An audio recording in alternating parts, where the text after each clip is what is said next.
Good morning प्यारे बच्चों, मैं हूं आपके एजुकेटर पूर्णिमा और हम करेंगे वर्कशीट नंबर 13। सब्जेक्ट है आपका विज्ञान, कक्षा है आपकी 7वीं और डेट है 13 नवंबर। मृदा यानी कि मिट्टी में पोषकों की पुण्य पूर्ति। जिस तरीके से हमारा भोजन जो होता है हम खा लेते हैं और उसके बाद फिर से हमें भूख लगाती है, तो सेम तरीके से जो पौधे होते हैं अपना भोजन वैसे तो वो फोटोसिंथेसिस से बनाते हैं, लेकिन जो न्यूट्रिशन होते हैं वो कहाँ से लेते हैं?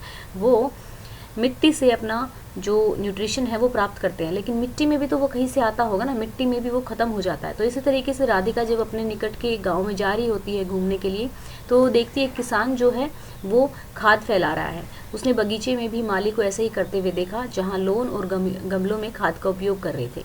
तो एक तो उर्वरक होता है, एक खाद होता है। जो उर्वरक होता है वो रासायनिक पदार्थ होते हैं, यानी कि केमिकल्स होते हैं जो पौधों को पोषक तत्व प्रदान करते हैं, मुख्य रूप से नाइट्रोजन, फास्फोरस और पोटाशियम। ठीक है। खाद जैविक पदार्थ होते हैं जो पौधों के जो अवशेष बच जाते हैं और पशुओं के गोबर से प्राप्त होते हैं तथा पौधों को पोषक तत्व प्रदान करते हैं। ठीक है। खाद जो होता है वो नेचुरल चीज़ों से मिलकर बना होता है। पादप अपनी वृद्धि और अच्छे स्वास्थ्य के विकास के लिए मृदा से खनिज पोषक तत्वों को एब्जॉर्व कर लेता है, अवशोषित कर लेता है। अतः मृदा में इनकी मात्रा लगातार कम होती रहती है। तो हम इसमें क्या करते हैं, जो बार बार इसकी जो मात्रा है उसको मेंटेन करने के लिए इसमें फर्टिलाइजर्स, उर्वरक या खाद मिला देते हैं। ठीक है। तो जो ये और ये दोनों तो हम मिला देते हैं, लेकिन जो नाइट्रोजन है, ठीक है, नाइट्रोजन हमें डायरेक्टली पौधे यूज़ नहीं कर पाते हैं। तो नाइट्रोजन को यूज़ करने के लिए जो लेग्यूमिनस प्लांट होते हैं, ठीक है, जो फलीदार पादप होते हैं, ठीक है, उनकी जड़ों में एक बैक्टीरिया पाया जाता है जिसका नाम है राइजोबियम।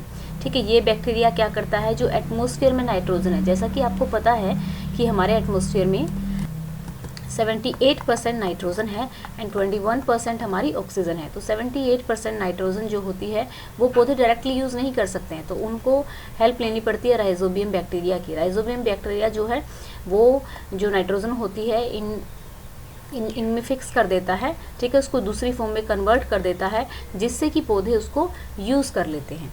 ठीक है।